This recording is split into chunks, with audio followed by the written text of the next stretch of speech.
Welcome to another episode of Candid Conversations with Dr. Kelli. This is a very special episode. It is a bonus episode, and I'm going to call it Candid Questions because I am going to spend some time going through questions that you all have sent in to me. And first, I would just like to thank you all for taking the time to send questions. We did do a post asking for you to drop in the comments or professionally slide into my DMs and ask. So these questions come from that, as well as questions that I have received from talks that I've given. And it's a really good compilation. So it was recommended that I answer these questions without preparation. So I'm going to go through the questions. I have not seen them. I have not screened them in any way. So these are my authentic reactions, responses, and answers to your questions. So without further ado, let's get into it. What made you want to start a podcast about brain health? Ooh, really, really good question. So, as you all know, or maybe some of you, anyways, I am in the process of writing a book. And when it finally comes out, I'm going to just do a tell all and tell you all what has been going on. But it has been an interesting journey that everything happens for a reason. So, anyways, more on that later, TBD. But it is still in the works. But aside from that, I say all that to say, I am writing this book and I have interviews from professional athletes, former athletes, youth athletes, parents of children who they have lost, or parents of children who have been severely injured by a sport, and just willing and wanting to share their stories and their perspective. After I had the interviews that I needed, and their stories were just so phenomenal and so great, I was thinking I want to continue to learn about people's experiences. And I think it's fantastic that this information can get out to the masses and for free. And with the way the human brain works, a lot of times when we hear or see horrible stuff, we think, oh man, I hope that doesn't happen to me. But a lot of times we're thinking that won't happen to me or that can't happen to me. And so we are in a silent epidemic with these kinds of injuries to the brain. And I wanted to provide a free option for the masses to hear these real stories from real people. And yes, some of them are professional athletes, and we have them on a pedestal and they seem untouchable. But to get them to speak about moments of vulnerability where they say, yeah, I wasn't educated in concussion either, or talking to a parent just like Sarah who who has advice to keep checking in with your kids and ask them questions. I've had a couple of moms who have been moms of athletes or former athletes on the podcast, and they give wonderful advice to parents where they should be listening in, tips, things that they wish that they would have known prior to either the death of their child or the injury to their child. Same thing with fathers of children who have either passed away or been significantly injured, and as well as the athletes themselves, and having real athletes talk to listeners who may be athletes or maybe parents of athletes, coaches of athletes, etc. Same thing with having coaches on. So all of these different people, all of these different positions around the world of sports, I thought it was very important to give them a voice and allow others to hear it. And again, and I say again, but I always say in talks and in interviews, I am a former athlete, and my goal has not been to try to stop people my goal has always been to raise the awareness. And I always say one of the main things that I always hear when I give talks or I'm teaching this information is I wish I would have known. And so that is the point of the raising of awareness is now people can know, they can take the information that I provide them with and they can do with it what they will. I am very pleased that people report back that because of the information that they have learned from me, that they have changed their perspective. They may take protocols more seriously. They may choose to report things that they are experiencing sooner or actually report.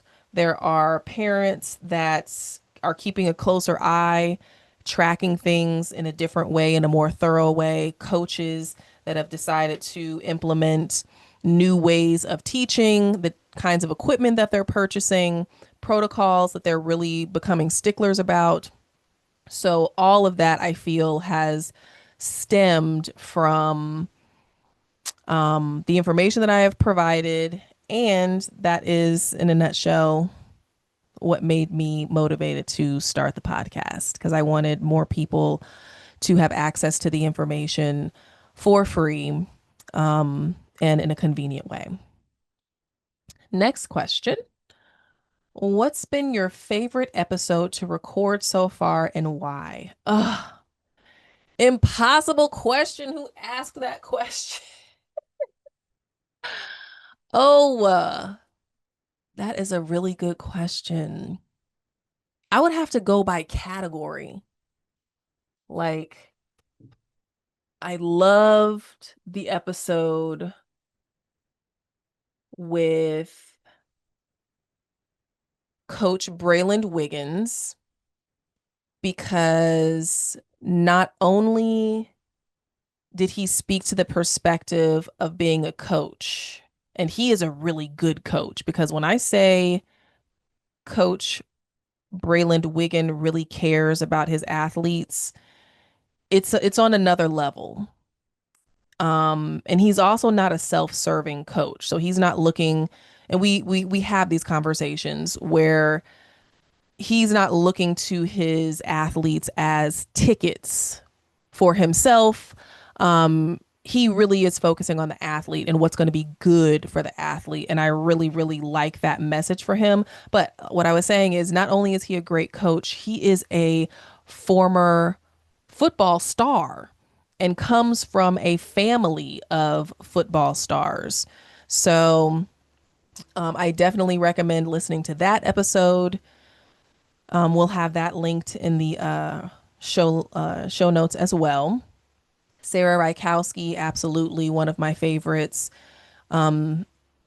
simply because she just did such a phenomenal job with delivering the message and her story.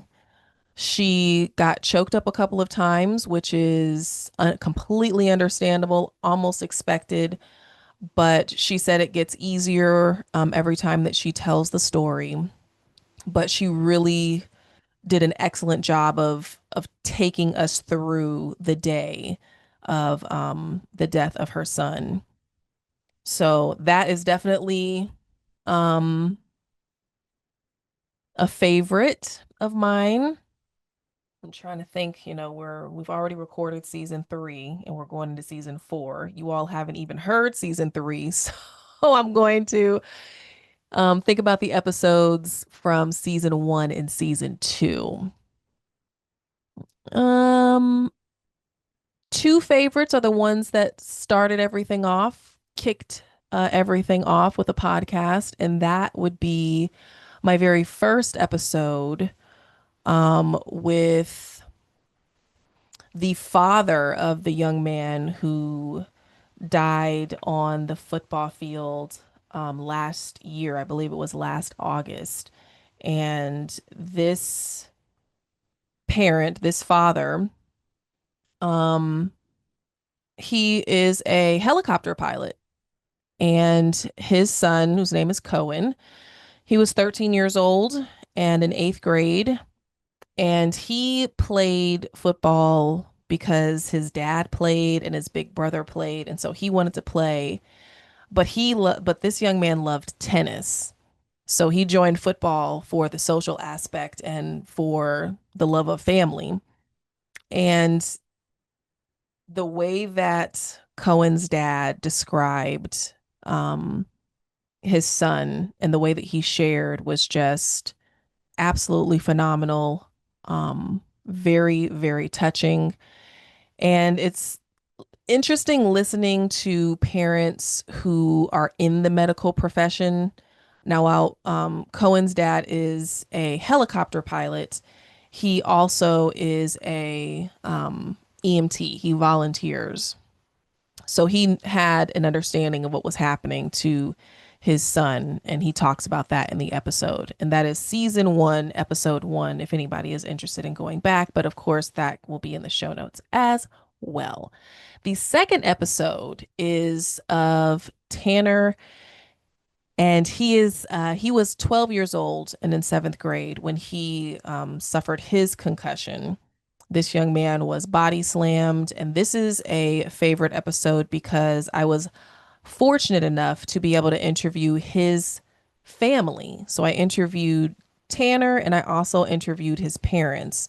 And that was great because you really got to see multiple angles and perspectives, I should say, of that very, very interesting and um, heart, heart touching. Uh, is that the right word? It is really, really late when I'm recording this. Anyways, it was a very touching episode, and so that would definitely be a favorite of mine.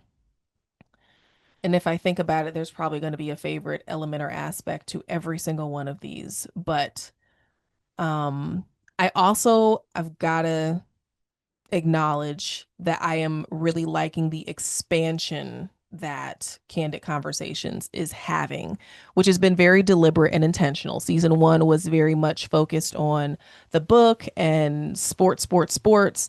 And now, as we are expanding, which is why I wanted to call it Candid Conversations versus something that's like brain focused or speech focused, now we're expanding into brain health. So we're talking about people who are high achievers, overachievers, entrepreneurs, just the busy individual and what you can do for your brain health and what, high performing people like my guest, the wonderful Gerald Jackson, who was the season finale for season two. That episode just came out in July.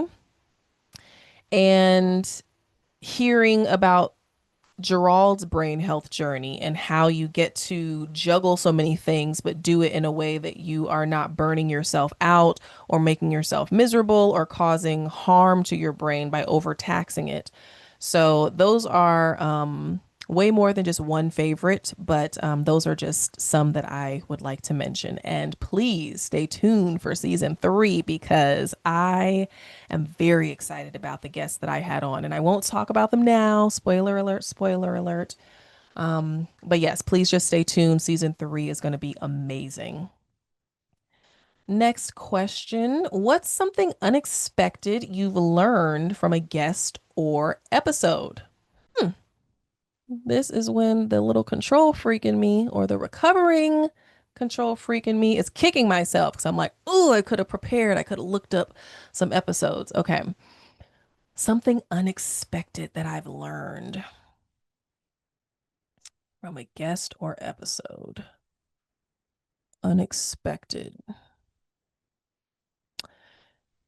The first thing that comes to my mind without me prepping at all would be my episode with Kenny Florian, who, for those of you who are MMA fans, you should know who that is. Kenny Florian is a phenomenal mixed martial artist, MMA fighter, jujitsu fighter, also an instructor, wonderful individual.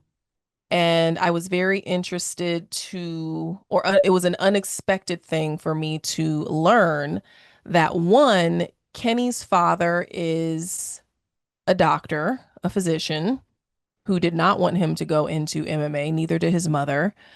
I thought it was interesting that he played soccer, but the really unexpected thing was Kenny did not have any reported concussions. He said the concussion that he talked about during his episode was about a concussion that he suffered when he was playing soccer as a kid, and not like an 8-year-old, to my knowledge, but he was very young and he experienced this concussion. And just the way that MMA fighters fight really, it really surprised me that Kenny actually, no, I'm going to change my answer. What is unexpected and what shocked me are the differences in concussion protocol within the different sports professionally. Meaning, Kenny did tell me that the concussion protocols for MMA are taken very seriously. So if you are injured, then there is a protocol for how long you have to be out. And I found that very interesting for boxing as well. So I had former professional boxer Jared Robinson on the podcast as well.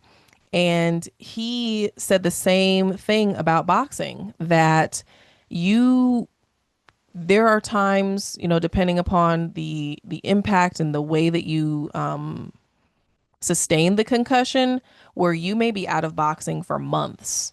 Same thing with baseball. If you experience a concussion and they take it very seriously to where you can't work out, you can't be in a boxing gym. For baseball, you can't be on the field and do workouts. Like, you can't come back, you can't do anything until you have had a certain number of days, weeks, etc. off. And that can be, months where you are forbidden from doing any kind of activity associated with the sport that could re-injure or delay your return. And I was pleasantly surprised at how serious those different sports and their organizations, how strict they are with that. I remember I was listening, or excuse me, not listening. I was having a candid conversation with the fabulous and wonderful Cam F. Awesome, another professional boxer. And Cam ended up getting concussed, and he was on his way or about to be able to qualify for the Olympics one year. And he, and please, again, I did not prepare for this. So I'm going back through these episodes completely without any kind of research. This is all memory from several months ago. But he was getting ready to compete or go for the Olympics. And it was like the day he was still on concussion protocol, so he could not do anything with boxing. And I think he was like either 1 day or 2 days out. And he was asking, like, could you all please just, it's 2 days. Like, I'm feeling fine. Just let me compete. Let me get out there. Like, this is the Olympics. And the boxing organization told him, no, absolutely not. You are still on for this amount of days. You cannot compete. And so that was a very pleasant and unexpected thing that I learned about the different sports and their concussion protocols. And I'm sure that Cam F. Awesome wasn't pleased with how strict that was. But from my perspective of being a medical professional, certified brain injury specialist, speech language pathologist, cognitive rehabilitative experts, all the things, that warms my heart, because they very well could have saved Cam's life with that move and with that strict requirement. So definitely unexpected. Hey, Brain Buddies, Dr. Kelli here. Did you know there are millions of people who still don't recognize the signs and symptoms of a brain injury and still don't know that help is out there? That's why the Brain Talk Foundation started the Give a Dollar, Save a Brain campaign. Your $1 helps us raise awareness, educate communities, and bring Brain Talk Day directly to the people who need it most. Plus, every gift is tax deductible because the Brain Talk Foundation is a registered 501c3 nonprofit. So, if you believe in brain health, donate your dollar today by clicking the link in the show notes or by visiting braintalkfoundation.org. Together, we can change the future of brain health. All right. We still have two sections to get through. So this is looking like it's going to be a multi-part situation. You may catch some of this. It might be chopped and screwed, cut up. Millennials, you know what that, you get that reference. If you know, you know. But we're likely going to have multiple episodes of me answering these questions simply because of the detail that I'm choosing to go into. And we have two other sections, and your girl still has to pack, obsess over slides, get another slide presentation out, and still get some rest so that I can fly out tomorrow morning. So we'll do a teaser question from the last two sections. Two sections. First one about brain health, brain injuries, and sports. And then the second section is all things SLPs. So I will come back and answer the rest of these questions, but I'll do the first question of each of these. You all did such a great job sending in these questions. I love how many questions that we have. And it'll just be the gift that keeps on giving, because I will record answers to these questions when I don't have so much stuff to do. But I think I did pretty good, if I do say so myself. Learning to give myself grace and be intentional about that as well. All right. First question, first teaser from the About Brain Health, Brain Injuries, and Sports section. First question: is it safe for my child to play little league sports? Mm, mm, mm. Very, very loaded question. It depends on the sport. When I give my talks, I list the sports that are very high risk for brain injury. Some of those include, you guessed it, football, hockey, boxing, wrestling, and there are less high risk. So I don't say low risk, I say less high, because in any kind of sport, there is a chance for concussion. So I would say less high sports would be baseball. Baseball, I believe the highest, the position for the highest number of concussions is catcher, which makes sense in the grand scheme of things. But Ryan Friel is a Major League Baseball player that I talk about in whenever I give a presentation. And he had CTE, but he was not a catcher. He ended up suffering a brain injury when his head collided with Dennis Hopper, another baseball player's elbow.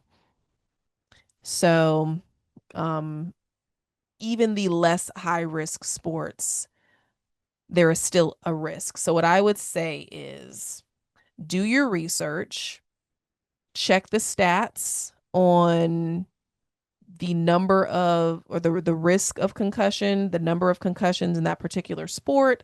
And then I would also, and this is why I always tell people to advocate for themselves and for their loved ones. Don't be afraid to ask about the concussion protocols for your child's little league team or the district or, the area, whoever else they play with. I do know that concussion protocols are not really regulated heavily the way that they are in at the collegiate level and of course the professional level. I do know that high schools can have protocols, but from my experience of being on the sidelines and doing my work to carve out an area for speech therapists to be on the sidelines, the concussion protocols at the high school level can be very challenging because, if you send an athlete to a doctor, there are some school systems that require you to go right back to that same doctor to be cleared. But a lot of times there is no speech therapy referral for cognitive rehabilitation. I've heard reports that it's difficult to keep track of the kids once they go see the doctor. Like, did they go back? There are some people where, or some areas where you can get a friend. Like, if your parents have friends that are doctors, those doctors will write the athlete back in and sign off and say that they're good to go. But as you remember, hopefully you remember, all doctors are not experts in concussion. And so there are doctors that have no idea that speech therapists should be receiving their referrals for cognitive rehabilitation after concussion. A lot of times the main thing is physical. Can he play again? Can he walk straight? Can he run these drills? Can he catch the ball? Is he strong? And they're not thinking about the cognitive piece. So when doctors sign off and say, yeah, you can play, they may have no idea what they're signing the athlete back up for. Plenty of risks. SIS, of course, concussion, PPCS, the list goes on and on. All right, so that's our first question from that section, a little teaser. And then our last question, all things SLPs. What is the role of a medical SLP in treating brain injuries or trauma? Okay, I like this as a wrap up, or at least a pause for the intermission, a pause for the cause, if you will. Okay. All right, so the role of a medical SLP in treating brain injuries or trauma. We are the cognitive rehabilitative experts. And that also extends into the cognitive communication or cognitive linguistic space. So we we will get a map of your brain. So we will analyze what you have going on. We'll find out how you're processing information, how you're doing with numbers, how you're doing with orientation. So, do you know where you are? Do you know what day of the week it is? Is it hard for you to find those things? We're going to take a look at your word finding ability. We're going to check on your divided attention. We're going to check on your ability to recall information, processing information, complex tasks, sequencing, following directions. There are so many different things that we take for granted that the brain does. And then when the brain is having a hard time doing it because it's been injured or it can't do it anymore, a lot of people don't have the knowledge or the education or the awareness to say, this is what's going on with me, and this is the kind of help that I need or the type of professional that I need. And so I want people to know the important role that medical SLPs play. And I do have a goal, like I said before, of empowering school based SLPs to be able to step into this space and work with the student athletes and the young kiddos who could be getting hurt on the playground, hurt at home. Unfortunately, domestic violence, child abuse, those are necessary considerations for brain injury and CTE, especially. So we have a very dynamic role, a very important role in treating brain injuries and trauma. Like I said, the brain is the motherboard, so it controls so many different parts of our body. It controls everything. So that also includes speech. So if you listen to a boxer from, his primetime fighting years to, you know, let's say 30 years later, things could be different about that boxer. Their speech, they could be very articulate in the beginning, and 30 years later, they could sound completely different. Mike Tyson comes to mind, um, and not that he was, historically eloquent, but there can absolutely be a change in speech pattern. So, and it doesn't have to take um 30 years. It could be multiple concussions in a short amount of time. And, depending upon what part of the brain is injured, where that coup and counter coup takes place, um, where language absolutely can be affected. And people hear speech language pathology, so they think of your actual speech. Yes, your actual speech can be affected, but your language, expressive language, could be affected.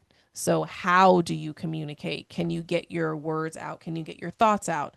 Receptive language, how are you understanding what's being said? A quick example. See, I could talk about this stuff all day. Anyways, quick example. I like to use this when I'm talking to athletes and coaches because it's really an aha moment for them. If you think about a player who has been repeatedly concussed and they're having a difficult time with following multiple directions or multi step directions, some of you who are not speech therapists may be thinking, what the heck are you talking about? So, with speech therapy, we pay attention to the number of steps that someone provides to someone. And this is important for dementia. It's important for anybody who could be having a difficult time with receptive language. This could also be someone who suffered a stroke, absolutely somebody who has suffered a concussion or traumatic brain injury. So, if you tell, we'll just use an athlete, if you tell an athlete, um, if a coach tells an athlete, I want you to go change out, come back in here, fill up all the water bottles, and then meet me on the field. We're going to have a team meeting. For those of you who are listening who don't have any of these issues with your brain, it's probably no problem for you. But an athlete who has been repeatedly concussed, who can't handle that number of steps. So, what was told? The coach said, go and change. That's one step. He said, then you're going to come back and you're going to fill up all the water bottles. That's another step, maybe even two if you add the come back. And then I want you to come and meet me on the field. We're going to have a team meeting. So that's multiple things that you just told somebody who may only be able to get the first two things that you said. So a huge part of the SLP's role is to also provide education for the people that are caring for the athlete, as well as working with or teaching the athlete. So educating them that, you may be getting frustrated with this athlete because they're not quote unquote listening, or it could show up as something else like ADHD, or them being obstinate, or them being moody. Just a number of things that are not understood, that there is a connection with the number of times that the athlete is getting hit in the head.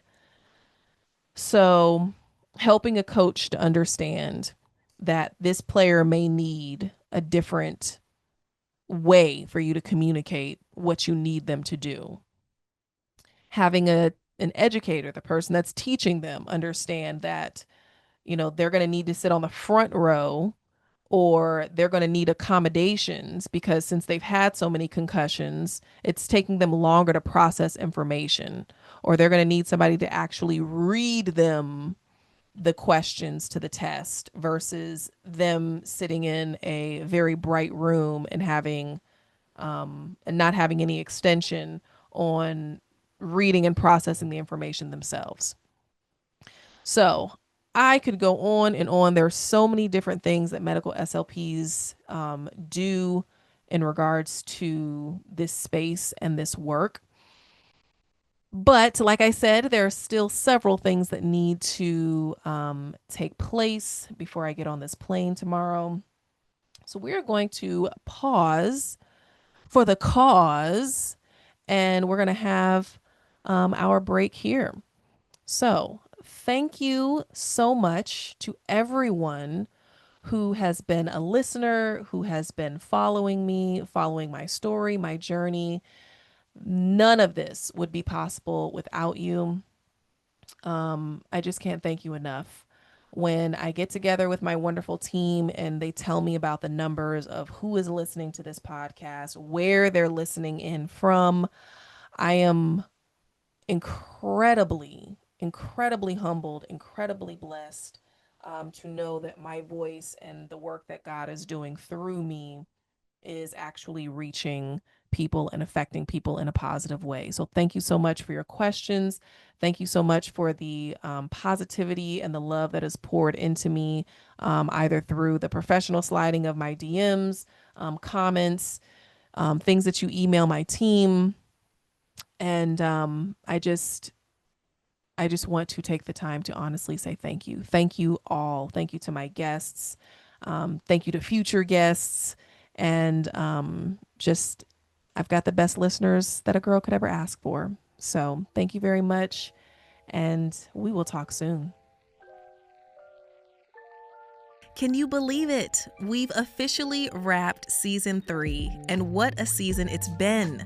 From professional athletes and healthcare experts to survivors and advocates, each guest brought powerful stories, honest conversations, and real insight into life, recovery, and resilience. I want to say thank you to every single guest who shared their journey and every single listener who tuned in this season. While we're on break, go back and re-listen to your favorite episodes. Share them with a friend who needs it, and drop a comment below telling me your favorite moment from season 3 and what you'd love to see in season 4. Now, the Brain Talk never stops here, so make sure you join me at Brain Talk Day, happening Saturday, November 8th at Northeastern University's Charlotte campus. We're bringing together students, experts, and survivors for a day of education, connection, and brain health awareness. So, from the bottom of my heart, thank you for tuning in, sharing, and supporting Candid Conversations. You are the reason we do this. I'm Dr. Kelli, and until next season, as always, keep it candid.